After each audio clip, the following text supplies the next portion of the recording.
Tu es là, Elora? Je veux te parler. Oui? Qu'est-ce qu'il y a? Je vais pas y aller par 4 chemins. Divorçons, s'il te plaît. Hein? Qu'est-ce qui te prend tout à coup? Pour te dire la vérité, je sors avec une autre femme depuis longtemps. Et hier, elle m'a annoncé qu'elle était enceinte. Du coup, j'aimerais qu'on divorce. Hein? Non mais attends, tu sors avec une autre femme? Tu me trompais tout ce temps? En effet. Elle travaille chez un fournisseur de ma boîte. Et je l'ai rencontrée à leur soirée d'anniversaire d'entreprise. Elle s'appelle Céline. Elle a 24 ans de moins que nous, mais c'est une fille adorable. 24 ans? Mais elle a quasiment l'âge de nos enfants! Dire que tu me trompais pendant tout ce temps avec une fille pareille, je n'en reviens pas! La différence d'âge n'est qu'un détail, par rapport à l'amour qu'on a l'un pour l'autre. Non mais tu t'écoutes parler, des fois. Bon, j'avoue que je suis mortifiée par tout ce que tu me dis, mais j'ai compris la situation. Tu veux divorcer, c'est ça? Oui. Je ne peux pas la laisser devenir mère célibataire. Et pour l'enfant qui va naître, je veux assumer mes responsabilités en tant que père de famille et me marier avec elle. Nos enfants sont tous indépendants maintenant, donc on a fait ce qu'on avait à faire, non? Je veux me libérer de vous, et vivre en liberté. Te libérer de nous? C'est pas comme si je t'ai forcé à te marier avec moi. Tu pensais ça de moi et de nos enfants? Pas au début. Mais quand les enfants ont atteint leur indépendance, on s'est retrouvés à ne plus rien faire en couple. Et ma vie s'est réduite à des allers-retours entre le bureau et la maison. Et j'ai réalisé un jour que pour vous, je n'étais bon qu'à ramener de l'argent à la maison. Mais pas du tout! Qu'est-ce que tu racontes? Même si ce n'était pas dans vos intentions, je ne trouvais plus de raison d'être dans ma vie. C'est dans ces moments-là que Céline me réconfortait. À partir de maintenant, je veux dédier ma vie à Céline et notre enfant. Donc, je t'en supplie, libère-moi. Divorçons. J'ai compris, d'accord. Divorçons si tu y tiens tellement. Si l'autre est enceinte en plus. Oh, je suis tellement content. Je vais aller chercher la paperasse tout à l'heure. Je signerai tout de mon côté, et je t'amènerai ça pour que tu puisses les remplir à ton tour. Ensuite, on s'occupera de la répartition des biens et ce sera réglé. Quoi? J'ai compris pour les papiers et la répartition des biens, mais... Et la prestation compensatoire? Je vais en toucher, j'espère. Hein? Une prestation compensatoire? Pourquoi? On va avoir un enfant, ça s'annule avec les frais d'éducation. Qui en aurait le plus besoin? Une femme presque à la retraite ou un nouveau-né? C'est évident, non? Mais n'importe quoi, c'est quoi ce raisonnement? Ça reviendrait à me faire payer ses frais d'éducation? Je ne dois absolument rien à cet enfant, et je vais faire une prestation compensatoire, un point c'est tout. Qu'est-ce que tu es cupide? Tu veux de l'argent à ce point? Je trouve que me tromper et ensuite refuser de payer une prestation compensatoire, c'est beaucoup plus cupide. J'ai tous les droits pour et je mérite cet argent. C'est vraiment ce genre d'attitude qui fait que je t'ai trompé. Je m'en fous royalement. Passe-moi les coordonnées de cette Céline après, je veux lui parler directement. Qu'est-ce que tu veux lui dire? T'as pas intérêt à lui dire des choses blessantes. Voyons, je suis une adulte quand même, contrairement à elle. Je ne m'abaisserai pas à ce genre de choses. Mais si tu te maries avec elle, il y aura certaines choses à régler, non? Comme le déménagement. Ça va mettre du temps si je passe par toi, donc je veux lui parler directement. Bon, d'accord. Pas de coup de pression, hein. Elle est enceinte, je te rappelle. Oui, oui. Bonsoir, c'est bien Céline, l'amante de mon mari? Oui, c'est ça. C'est Céline, la femme d'Alexandre. Bonsoir, madame l'ex-femme. Eh bien, moi qui me demandais quel genre d'idiote il est allé se trouver, je ne suis pas déçue. On n'a pas encore divorcé avec Alexandre. Et alors? Vous vous êtes mis d'accord, non? C'est comme si c'était mon mari, quoi. Désolée, hein, de t'avoir volé ton homme. Juste par curiosité, pourquoi Alexandre? Il a presque l'âge de tes parents, non? Bah, l'argent, voyons. Mon rêve, c'est de vivre dans une belle maison et d'avoir une vie de luxe. Je n'ai aucune envie de devoir économiser, d'attendre ou de m'occuper des tâches ménagères. C'est pour ça que je voulais me marier avec quelqu'un d'assez riche pour qu'on puisse avoir une femme de ménage tout le temps. Et aussi, quelqu'un qui est incapable de me dire non. Du coup, Alexandre, qui a un bon poste dans une grosse compagnie et possède une belle grande maison, remplit parfaitement ses conditions. Si tout se passe bien, il y aura l'héritage en plus. C'est pour ça que je l'ai séduit. Ah, je comprends. Alexandre disait « La différence d'âge n'est qu'un détail infime face à l'amour. » Mais dans ton cas, c'est face à l'argent. J'ai bien compris, vous faites un beau couple à vous deux, zéro classe et morale. Oh, la mauvaise perdante. C'est pas les paroles de son ex-femme qui vont me faire grand-chose. On a un enfant, nous. Allez, divorce, la vieille. Ok, je t'envoie les affaires de mon mari, alors. Hein? J'ai déjà tout réglé avec les déménageurs. Si tu me donnes ton adresse, tu devrais recevoir ces affaires après-demain. Alexandre va venir habiter chez toi à partir d'aujourd'hui. Quoi? Mais attends, pourquoi tu m'envoies ces affaires? C'est pas lui qui déménage, que je sache. Mais si, précisément. Je ferai en sorte que tu puisses régler les frais de déménagement quand ils seront arrivés. Essaie de ne pas trop tarder à m'envoyer ton adresse. Hein? Mais pourquoi c'est Alexandre qui doit partir de chez lui? C'est toi, normalement, non? Ne me dis pas qu'en plus de l'argent, tu lui as pris sa maison. Qu'est-ce que tu racontes? Pourquoi je partirais de ma maison?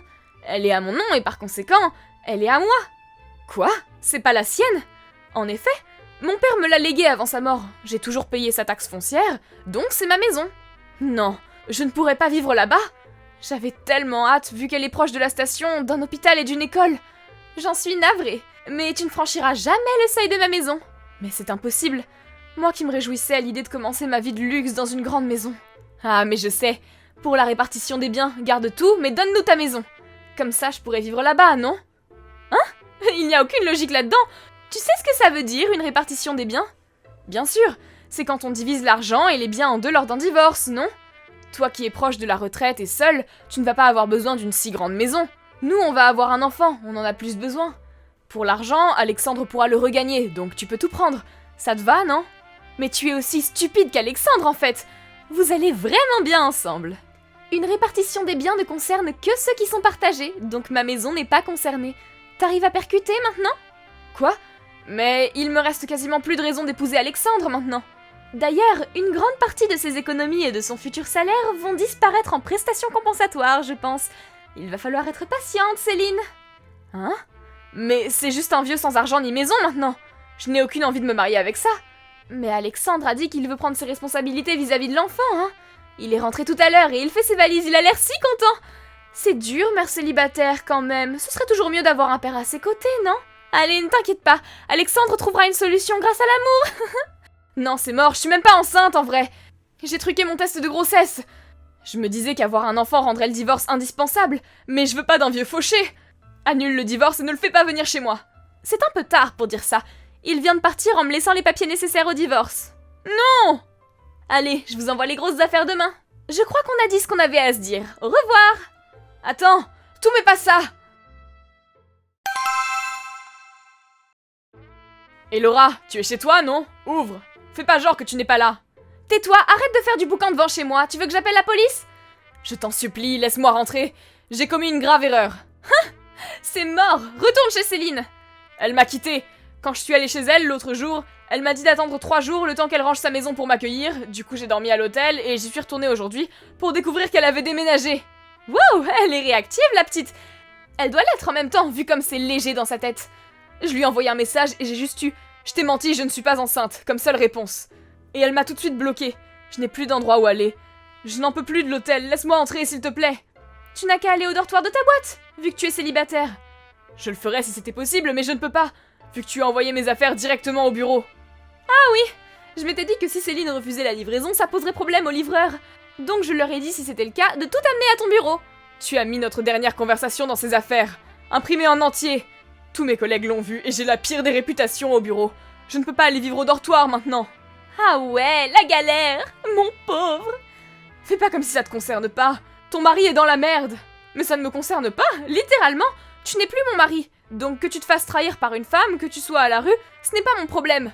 Mais on a été ensemble 30 ans, ne dis pas ça. Et tu as justement choisi une jeune femme au lieu de rester avec moi, non? En disant « je veux me libérer de vous » ou « il n'y a qu'elle qui m'a réconforté ». À partir de ce moment-là, tout mon amour et ma compassion ont disparu. Mais, je t'en supplie, cette femme m'a utilisée. Laisse-moi une autre chance. S'il te plaît. C'est mort. Je n'ai plus besoin de toi dans ma vie. Je vais vivre libre à présent. Mais, je t'en supplie, Elora. Tu n'as pas honte de supplier ton ex-femme? Si tu restes encore devant chez moi, je vais vraiment appeler la police.